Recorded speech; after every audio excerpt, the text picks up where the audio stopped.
ഈ വീഡിയോയിൽ നമ്മൾ ഡിസ്കസ് ചെയ്യുന്നത് ബോറോൺ ഹൈഡ്രൈഡ്സിനെ പറ്റിയാണ്. ബോറോൺ ഹൈഡ്രൈഡ്സിൽ തന്നെ ഏറ്റവും ഇമ്പോർട്ടൻ്റ് ആയിട്ട് അല്ലെ സിംപ്ലർ ആയിട്ട് നമുക്ക് പറയാൻ പറ്റുന്നതാണ് diborane.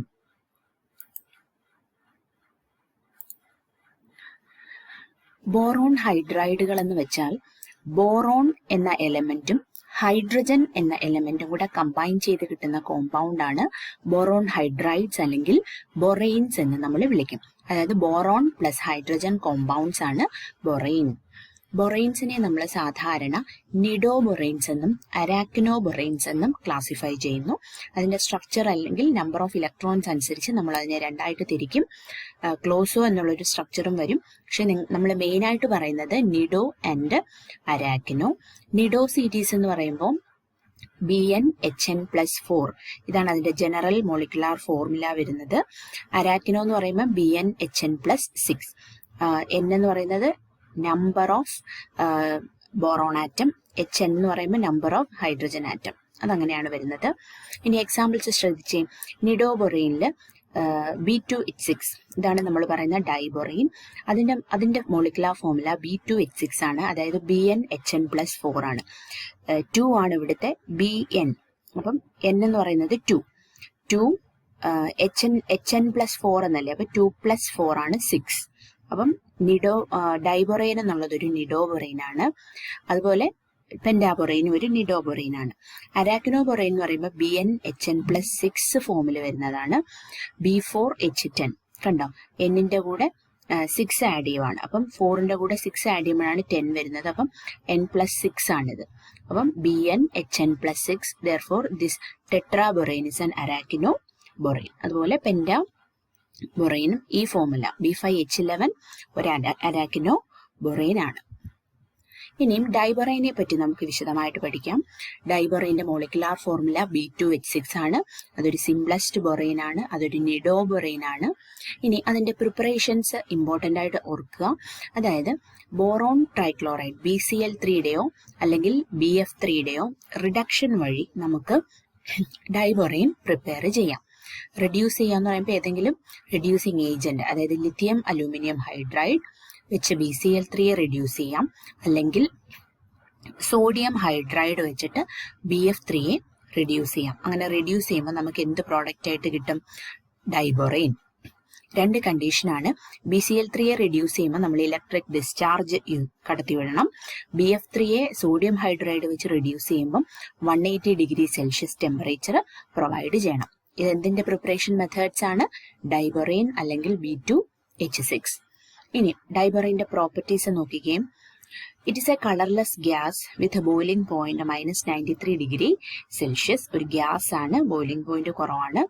Then action of heat ചെയ്യുമ്പോൾ നമ്മൾ സാധാരണ ചൂടാക്കുമ്പോൾ നമ്മൾ വിചാരിക്കും അത് ഡീകമ്പോസ് ചെയ്ത് ചെറിയ പാർട്ടിക്കിൾസ് ആയിട്ട് മാറും. പക്ഷേ ഹീറ്റിംഗില് ഡൈബൊറൈൻ എന്താണ് സംഭവിക്കുന്നതെന്ന് നോക്കിക്കേ. ഡൈബൊറൈൻ 200 to 250 ഡിഗ്രി സെൽഷ്യസിൽ ഹീറ്റ് ചെയ്യുമ്പോൾ it is converted in to a higher ബൊറൈൻ.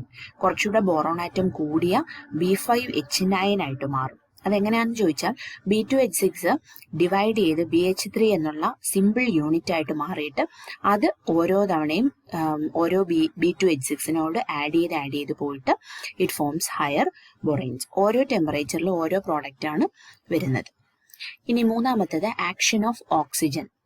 ഓക്സിജനുമായിട്ട് ചേരുമ്പോൾ ബൊറൈൻ അല്ലെങ്കിൽ ഡൈബൊറൈൻ എന്തായിട്ട് മാറും?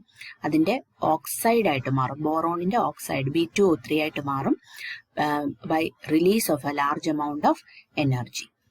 Then hydrolysis. വാട്ടറുമായിട്ട് ട്രീറ്റ് ചെയ്യുമ്പോൾ ഡൈബൊറൈൻ അതിന്റെ ആസിഡ് ബോറിക് ആസിഡ് ആയിട്ട് മാറും plus hydrogen. Then with ammonia ആയിട്ട് ഡൈബൊറൈൻ റിയാക്ട് ചെയ്യുമ്പോൾ പലതരം പ്രോഡക്റ്റ് ആണ് ഫോം ചെയ്യുന്നത് based on the conditions. Low temperature ആണെങ്കിൽ ഡൈ അമോണേറ്റ് എന്ന ഫോമിലേക്ക് വരും. Excess ammonia at high temperature ആണെങ്കിൽ ബോറോൺ നൈട്രൈഡ്, നമ്മളത് പറഞ്ഞ കോമ്പൗണ്ട് ആണ്. ദെൻ 200 ഡിഗ്രി സെൽഷ്യസിലാണെങ്കിൽ വി വിൽ ഗെറ്റ് ബൊറാസീൻ. അപ്പം അമോണിയ ആയിട്ടുള്ള റിയാക്ഷൻസ് ഓർക്കുക. We will get different products based on the conditions, temperature conditions. 200 degree Celsius ആണെങ്കിൽ diborane with ammonia we get borazine. Excess ammonia high temperature ആണെങ്കിൽ we get boron nitride. With ammonia at low temperature ആണെങ്കിൽ we get diammoniate. Okay. അപ്പം ഡൈബറൈനെ പറ്റി പറയുമ്പോൾ ആദ്യം അതിന്റെ molecular formula, അതിന്റെ പ്രിപ്പറേഷൻ മെത്തേഡ്സ്, ദെൻ പ്രോപ്പർട്ടീസ്. ഇനിയും ഡൈബറൈന്റെ സ്ട്രക്ചർ നോക്കാം. B2H6 എന്നാണ് അതിന്റെ സ്ട്രക്ചർ അല്ലെ. അപ്പൊ നിങ്ങൾ അത് നമ്മളൊരു ബുക്കിലേക്ക് എഴുതി നോക്കുകയാണെങ്കിൽ B രണ്ട് ബോറോൺ അടുത്തെടുത്ത് എഴുതാം. H6നെ നമുക്ക് എങ്ങനെ രണ്ട് ബോറോണിന് തുല്യമായിട്ട് കൊടുക്കാം? ഒരു ബോറോണിലേക്ക് 3, മറ്റേ ബോറോണിലേക്ക് 3. അപ്പൊ അങ്ങനെ നോക്കുകയാണെങ്കിൽ ഇതിനകത്ത് എത്ര ബോണ്ടുകൾ വരുന്നുണ്ട്? Boron boron bond 1. അപ്പൊ ഒരു ബോണ്ടിൽ 2 ഇലക്ട്രോൺ ആണ് വരുന്നത്. അപ്പൊ ബോറോൺ ബോറോൺ ബോണ്ടിൽ നിന്ന് 2. അതുപോലെ ഓരോ ബോറോണിലും 3 ഹൈഡ്രജൻ വെച്ചുണ്ട്. ശ്രദ്ധിക്കുക, ഓരോ ബോറോണിലും 3 ഹൈഡ്രജൻ. അപ്പം ഒരു ബോറോണിൽ 3 BH ബോണ്ട് വരും, മറ്റേ ബോറോണിലും 3 BH ബോണ്ട് വരും. അപ്പൊ അങ്ങനെ 6 BH ബോണ്ടുകളും ബോറോൺ ഹൈഡ്രജൻ ബോണ്ടുകൾ 6 എണ്ണം, അതുപോലെ ഒരു ബോറോൺ ബോറോൺ ബോണ്ടും വരും. അങ്ങനെ മൊത്തം 7 ബോണ്ടുകൾ നമ്മുടെ ഈ ഡൈബൊറൈനിൽ വരാൻ സാധ്യതയുണ്ട്. അതിന്റെ സ്ട്രക്ചർ B2H6 ആണെന്നിരിക്കെ 7 ബോണ്ടുകൾ വരണം. അങ്ങനെ 7 ബോണ്ടുകൾ ഉണ്ടെങ്കിൽ കണ്ടോ, 1 BB bond and 6 BH bonds R present. അപ്പം 1 + 6 7. 7 ബോണ്ട്സ് ഉണ്ടെങ്കിൽ എത്ര ഇലക്ട്രോൺസ് വേണം? അതിനകത്ത് 14. 7 × 2. ഒരു ബോണ്ടിൽ 2 ഇലക്ട്രോൺ. അങ്ങനെയാണെങ്കിൽ 7 ബോണ്ടുകളുണ്ട്, 1ഉം 6ഉം. അപ്പൊ 7 ബോണ്ടുകളിലേക്ക് 14 ഇലക്ട്രോണിന്റെ ആവശ്യമുണ്ട്. ഈ ഡൈബൊറൈനിൽ നമ്മൾ കണക്കനുസരിച്ച് നോക്കുകയാണെങ്കിൽ 14 ഇലക്ട്രോൺ വരണം. But it have only 12 electron. എങ്ങനെയാന്ന് വെച്ചാൽ boron atom have 3 electron in it. Boron ആറ്റത്തിന്റെ മോളിക്കുലർ ഫോർമുല എഴുതുമ്പോൾ 1s2 2s2 2p1. അപ്പൊ അങ്ങനെ എടുക്കുമ്പം അതിനകത്തെ വാലൻസ് ഷെല്ലില് ഒരു ബോറോണിൽ 3 ഇലക്ട്രോൺ വരും, മറ്റേ ബോറോണിലും 3 ഇലക്ട്രോൺ വരും. അപ്പം മൊത്തം ബോറോണിന്റെ ഭാഗത്ത് നിന്ന് ഡൈബൊറൈനിൽ എത്ര എണ്ണം വരാം? 6 ഇലക്ട്രോൺസ് വരാം. അപ്പം പിന്നെ ഡൈബൊറൈനിൽ എന്താ ബാക്കിയുള്ളത്? അപ്പം B2H6 എന്നാണ്. ഓരോ ബോറോണിൽ നിന്ന് 3 എണ്ണം വരുമ്പോൾ B2 വരുമ്പോൾ 3 3 6. ദെൻ 6 ഹൈഡ്രജൻ ഉണ്ട്. അപ്പൊ ഓരോ ഹൈഡ്രജന്റെ വാലൻസ് ഷെല്ലിൽ 1 ഇലക്ട്രോൺ ഉണ്ട്. അപ്പൊ അതിന് അത് കൊടുക്കാൻ പറ്റും. അങ്ങനെ 6 ഹൈഡ്രജനിൽ നിന്ന് 6 ഇലക്ട്രോൺസ് കിട്ടും. അങ്ങനെ മൊത്തം ഡൈബൊറൈനിൽ 12 ഇലക്ട്രോൺസേ വരുന്നുള്ളൂ. എങ്ങനെയാണ് ഈ 12 വന്നേ? ബോറോണിൽ നിന്ന് 3, അങ്ങനെ 2 ബോറോൺ ആകുമ്പോൾ 6 + 6 ഹൈഡ്രജൻ, ടോട്ടൽ 12 ഇലക്ട്രോൺസ്. നമ്മൾ പറഞ്ഞു സ്ട്രക്ചർ അനുസരിച്ച് നോക്കുകയാണെങ്കിൽ നോർമൽ സ്ട്രക്ചർ മെയിൻറ്റെയിൻ ചെയ്യാൻ അതിന് 14 ഇലക്ട്രോൺസ് വേണം. But now it poses only 12. Actually it poses only 12. അപ്പൊ എന്താണ് നമുക്ക് അവൈലബിൾ ആയിട്ടുള്ള ഇലക്ട്രോൺസ് വെച്ചിട്ട് ഒരു പെർഫെക്റ്റ് സ്ട്രക്ചർ നമുക്ക് ഡൈബൊറൈൻ അസൈൻ ചെയ്ത് കൊടുക്കണം. നോർമൽ സ്ട്രക്ചറിൽ, ഒരു പ്ലനാർ സ്ട്രക്ചറിൽ നമുക്ക് അതിനെ എഴുതാൻ പറ്റത്തില്ല. പ്ലനാർ സ്ട്രക്ചറിൽ എഴുതുമ്പോഴാണ് 14 ഇലക്ട്രോൺസ് വേണം എന്നുള്ളൊരു കണ്ടീഷനിലേക്ക് വരുന്നത്. പക്ഷേ ആക്ച്വലി 12 ഇലക്ട്രോണേ ഉള്ളൂ. അപ്പൊ എന്ത് ചെയ്യാൻ പറ്റും? അങ്ങനെ സയന്റിസ്റ്റ് അതിനെപ്പറ്റി പഠിച്ച് actual structure of diborane propose ചെയ്തത് ഇങ്ങനെയാണ്. അപ്പം ഡൈബൊറൈൻ ഒരു ഇലക്ട്രോൺ ഡെഫിഷ്യന്റ് കോമ്പൗണ്ട് ആണ്. എങ്ങനെയാണ്? 14 ഇലക്ട്രോൺസ് വേണം അതിന്റെ നോർമൽ സ്ട്രക്ചറിലേക്ക് വരണമെങ്കിൽ, പക്ഷെ അത് 12 ഇലക്ട്രോൺസേ ഉള്ളൂ. Therefore it is electron deficient. ഇലക്ട്രോൺസിന്റെ കുറവുണ്ട് അവിടെ. അപ്പം അതിന്റെ സ്ട്രക്ചർ പഠിച്ച് എങ്ങനെയാണ് അത് പ്രപ്പോസ് ചെയ്തെന്ന് നോക്കിക്കേ. നോർമൽ സ്ട്രക്ചർ അല്ലാതെ സ്റ്റഡീസിലൂടെ പ്രപ്പോസ് ചെയ്തൊരു സ്ട്രക്ചറാണിത്. അതായത് ബോറോണും ബോറോണും ഒരു പ്ലെയിനിൽ നിൽക്കും. ബോറോൺ ബോറോൺ ഒരു പ്ലെയിനിൽ നിൽക്കും, അതിനിടയ്ക്ക് ബോണ്ടൊന്നുമില്ല. ഇനി ഓരോ ബോറോണിനോടും 2 ഹൈഡ്രജൻ വെച്ച് പ്ലനാർ ഫോമിൽ നോർമൽ കോവാലന്റ് ബോണ്ട് വഴി ലിങ്ക് ചെയ്തിട്ടുണ്ട്. മനസ്സിലായോ? ഈ ബോറോണും ഒരു പ്ലെയിനിലാണ്. അതേ പ്ലെയിനിലാണ് ഈ 2 ഹൈഡ്രജനും ഈ 2 ഹൈഡ്രജനും. എന്നാൽ നമ്മൾ ഈ കാണിച്ചിരിക്കുന്ന ഹൈഡ്രജൻ എന്ന് പറയുന്ന പ്രത്യേകത, അത് 2 ബോറോൺ ആറ്റവുമായിട്ട് ലിങ്ക്ഡ് ആണ്. കണ്ടോ? ഇത് മൊത്തത്തിൽ ഇത് കവർ ചെയ്താൽ 3 സെന്റർ ഉണ്ട്. ഇനി ഈ ബോണ്ടുകളുടെ നേച്ചർ ശ്രദ്ധിച്ചേ. ഇത് ടെർമിനൽ ബോണ്ട്സ് ആണ്, അറ്റത്തോട്ടുള്ളതാണ്ട്. ഇത് രണ്ടും ടെർമിനൽ ബോണ്ട്, ഇത് രണ്ടും ടെർമിനൽ BH ബോണ്ട്. ഇത് രണ്ടും ബ്രിഡ്ജിങ് ബോണ്ടുകൾ എന്നാണ് വിളിക്കുന്നത്. മനസ്സിലായോ? ബ്രിഡ്ജിങ് എന്ന് പറയുന്ന ഒരു ന്യൂ ടേം ആയിരിക്കും നിങ്ങൾക്ക്. അതായത് 2 ബോറോൺ ആറ്റങ്ങളെ ലിങ്ക് ചെയ്യുന്ന അതിനെയാണ് നമ്മൾ ബ്രിഡ്ജിങ് എന്ന് വിളിക്കുന്നത്. ബ്രിഡ്ജുകൾ എന്താണ്? സാധാരണ ബ്രിഡ്ജ്, പാലം നമ്മൾ പണിയുന്നതായിട്ട് അറിയത്തില്ലേ? 2 കരകളെ തമ്മിൽ ബന്ധിപ്പിക്കുന്ന ആ ഒരു നദിയൊക്കെ ഉണ്ടെങ്കിൽ അതിന്റെ മുകളിലൂടെ പണിയുന്ന ഒരു സാധനമാണ് ബ്രിഡ്ജ്.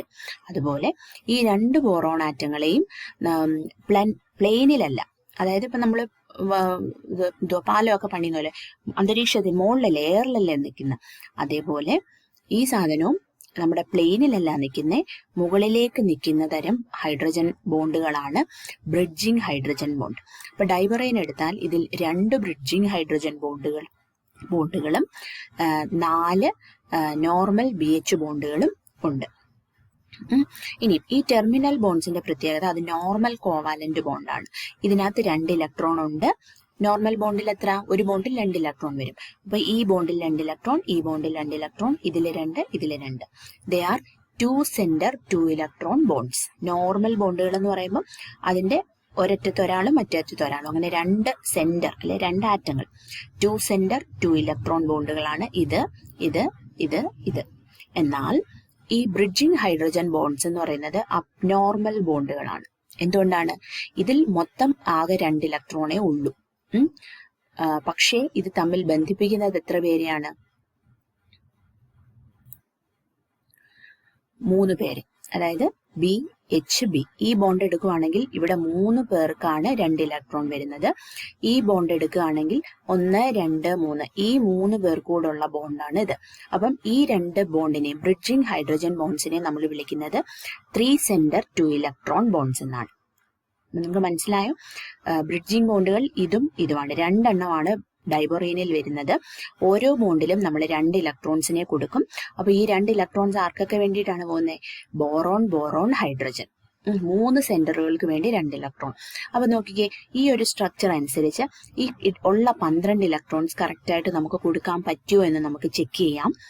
ഇവിടെ നോർമൽ ബോണ്ട് ആയതുകൊണ്ട് 2 സെന്റർ 2 ഇലക്ട്രോൺ ബോണ്ടാണ്. അപ്പൊ 2 ഇലക്ട്രോൺ ഉണ്ട്, ഇവിടെ 2 ഇലക്ട്രോൺ ഉണ്ട്, ഇവിടെ 2, ഇവിടെ 2. അപ്പൊ 4, 2, 4 × 2 8. മൊത്തം 8 ഇലക്ട്രോൺസ് ടെർമിനൽ ഹൈഡ്രജൻ ബോണ്ടിൽ പോയി. ഇനി ബ്രിഡ്ജിങ് ഹൈഡ്രജൻ ബോണ്ട്സ് 2 എണ്ണമാണ്. ഞാൻ നിങ്ങളോട് പറഞ്ഞു bridging hydrogen bond 3 centre 2 electron ബോണ്ടുകളാണ്. അതായത് 2 ഇലക്ട്രോൺസ് ആണ് വരുന്നത്. അപ്പം 2 ബോണ്ട് ഉള്ളതുകൊണ്ട് 2 × 2 2 × 2 4. 4 ഇലക്ട്രോൺസ് ഇവിടെ ഉണ്ട്. ടെർമിനൽ ബോണ്ട്സിൽ നിന്ന് 8 കിട്ടും. 8 + 4 = 12. 12 ഇലക്ട്രോൺസ് ആണ് ഡൈബോറൈനിൽ ആകെ ഉള്ളത്. അപ്പൊ ഈ 12 ഇലക്ട്രോൺസ് അവൈലബിൾ ആയിട്ടുള്ളത് വെച്ച് ഒരു പെർഫെക്റ്റ് സ്ട്രക്ചർ ഡൈബോറൈന് പ്രപ്പോസ് ചെയ്തത് ഇങ്ങനെയാണ്. അപ്പൊ ശ്രദ്ധിക്കുക, സ്ട്രക്ചർ എന്ന് പറയുന്നത് 4 ടെർമിനൽ BH ബോണ്ട്സും 2 ബനാന ബോണ്ടുകൾ. ഈ നമ്മളുടെ ബ്രിഡ്ജിങ് ഹൈഡ്രജൻ ബോണ്ടിനെ പറയുന്ന മറ്റൊരു പേരാണ് ബനാന ബോണ്ട്, അല്ലെങ്കിൽ അബ്നോർമൽ ബോണ്ട്, അല്ലെങ്കിൽ 3 സെന്റർ 2 ഇലക്ട്രോൺ ബോണ്ട്. അത്തരത്തിലുള്ള 2 ബോണ്ടുകളും വരും. ഡൈബോറൈൻ എന്ന് പറയുന്നത് ഒരു ഇലക്ട്രോൺ ഡെഫിഷ്യന്റ് കോമ്പൗണ്ട് ആണ്. കാരണം 14 electrons are required but only 12 electrons are present. Okay.